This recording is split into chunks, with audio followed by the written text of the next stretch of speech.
syllogism. You don't remember the names, but I'll try how it works with them.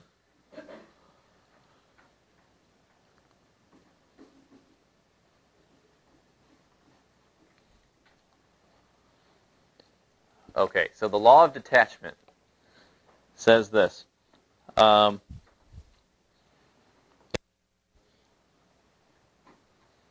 P implies Q is true.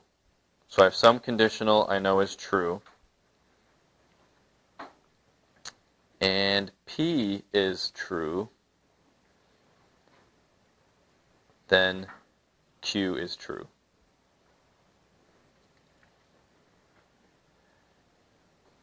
Okay, so if I have a conditional statement, P implies Q, that I know is definitely true, if I can show some example of the hypothesis that is true, then the conclusion for that is also going to be true. Okay? Seen through like an example, so I'll do that next. Okay, so we have to assume that the conditional is true.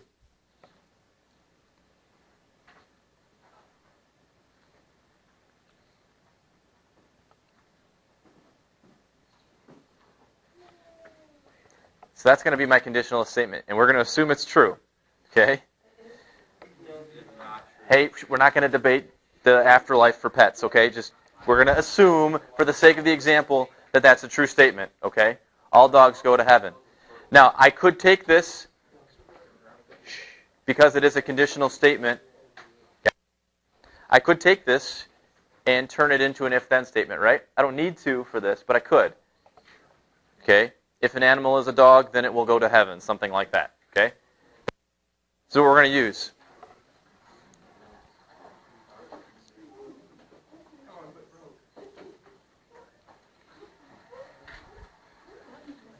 Okay, don't overthink it. Okay? And all dogs go to heaven. My example. So what do I know about Fluffy? Fluffy's going to heaven. Awesome. Okay? That's the law of detachment. That's it. Okay? Shh. You have some sort of conditional statement. If you are given an example of the hypothesis, then you can assume that whatever the conclusion was for the conditional, it's going to have that example. Okay? So, my conclusion.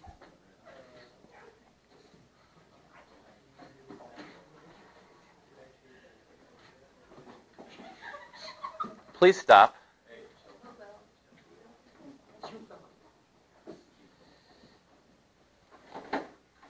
All right. So that's the law of detachment effect.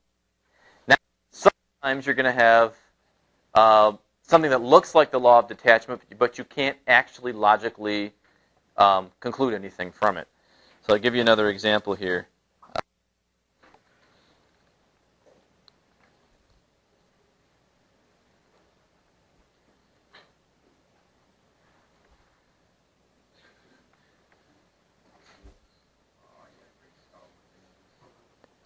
I had to at some point. All right.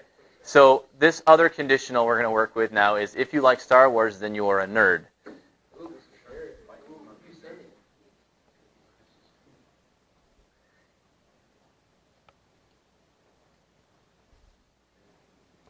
Okay. If you like Star Wars, then you are a nerd. Mr. Herrick's a nerd. So, can I conclude that Mr. Herrick likes Star Wars? No. I can't. I conclude that I like Star Wars because I'm going the wrong direction with it. Now think about it just logically, without being too redundant here. If Mr. Herrick is a nerd, that doesn't mean that I necessarily like Star Wars. I could be a nerd for some other reason. Maybe it's Star Trek. Maybe it's the fact that I teach math. I don't know. But the point is, I can't conclude that for sure, right? Remember, deduction. You reach a conclusion and it is for sure the case based on what you had. I could make a conjecture, I could guess that it's because of Star Wars, but I'm using that logic backwards. Thank you. You may put your hand down. So if I backwards, if I had this, then yes. If the statement was, if you are a nerd, then you like Star Wars, if I'm assuming that's true, then I could say, yup, I like Star Wars. But because it's the other way, the logic works the other way. If you like Star Wars, then you are a nerd. Okay? So the conclusion is being a nerd. So if I give an example of the conclusion, I don't know. So there's no conclusion to this thing.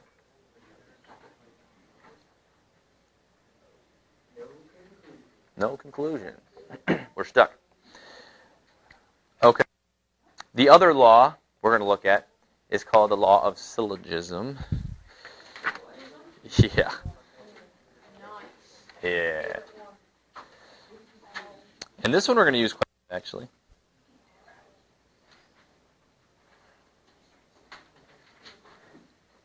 And this one says, if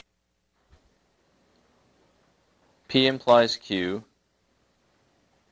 and Q implies R,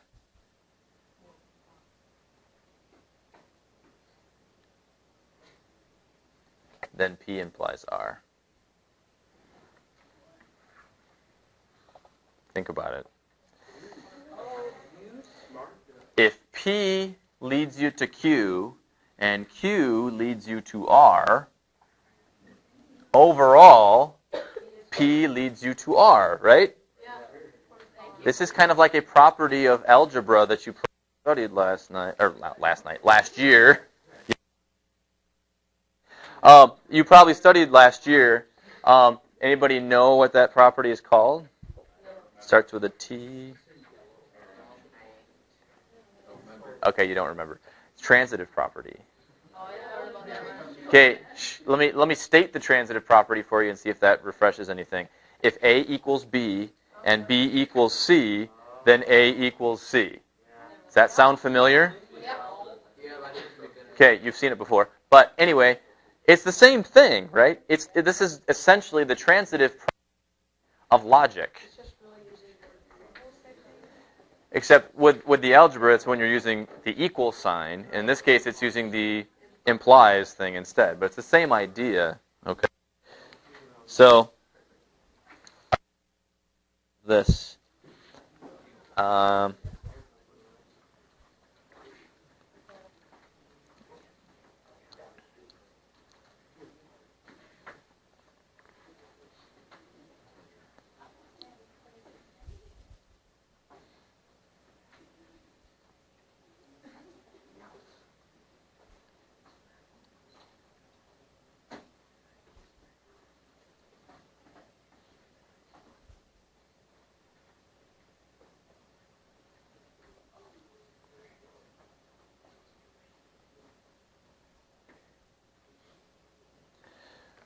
So, conditional statements to get this one started. So my first one is, if a triangle is a right triangle, then you can use the Pythagorean theorem.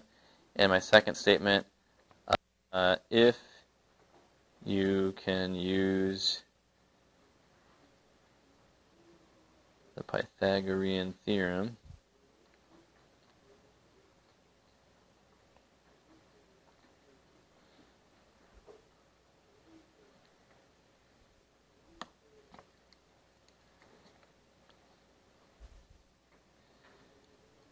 then a squared plus b squared equals c squared. Okay, so we're going to use the law of syllogism here to cut out the middleman. Okay, there's a stop along the way that we don't need to take here. We can kind of take the logic from the very beginning to the very end. So what is going to be my conclusion here? Yeah. Triangle is a right triangle, then a squared plus b squared equals c squared. Right. That's it. Your conclusion on this one is another conditional statement. It's an if-then statement. Okay. So our conclusion is, if a triangle is a right triangle,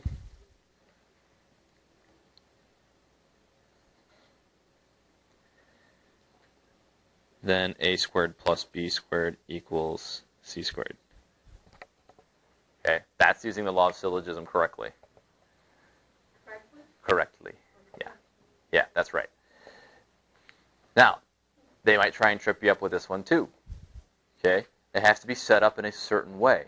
Notice the conclusion of the first statement is the same as the hypothesis of the second, right? Now, what if they had taken those two sentences and wrote the first one second and the second one first? Then the logic would still work.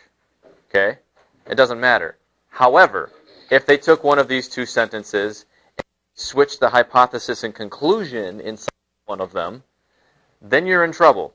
Then you can't link it up like we just did these two. Okay? So really be careful of that. I'm going to do another example here. I'm not going to tell you if it's going to work or not. I want you to look at it and tell me if it does.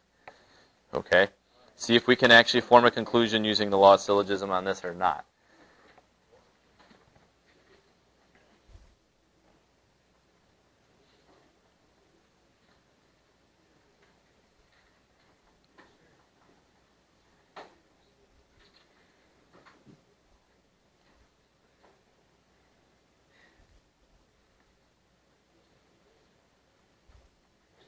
Something I've learned in my experience. If a man is smart, he says yes to his wife.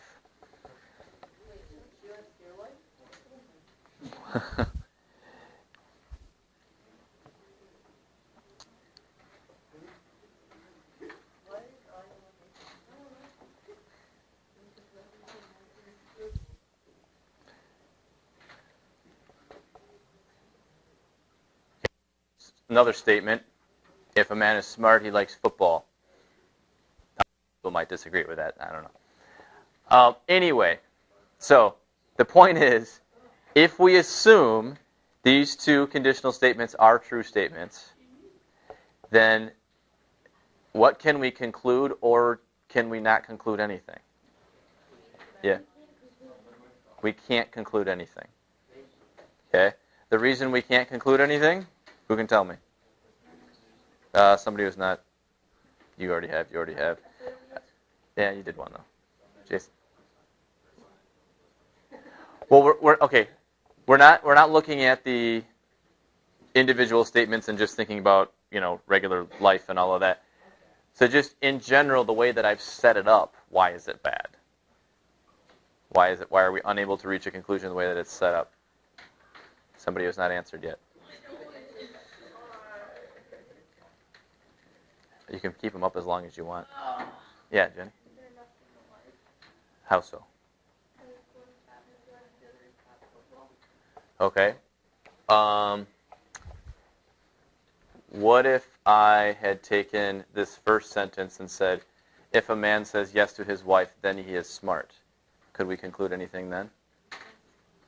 Technically we could at that point, and they still have nothing to do with each other. But by writing it that way, of making it so they do, okay, the problem with this one is actually the fact that they both have the same hypothesis. The key is hypothesis of one, conclusion of the other are the same. Okay? Right. This is a P implies Q, P implies R. That is not what the law of syllogism has in it. It's P implies Q and Q implies R. So the logic doesn't work out here then. So we got no conclusion.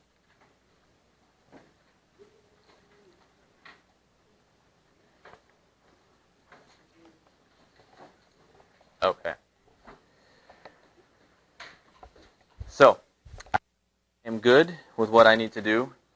You guys have the rest of the time to work on your homework then for today. All right.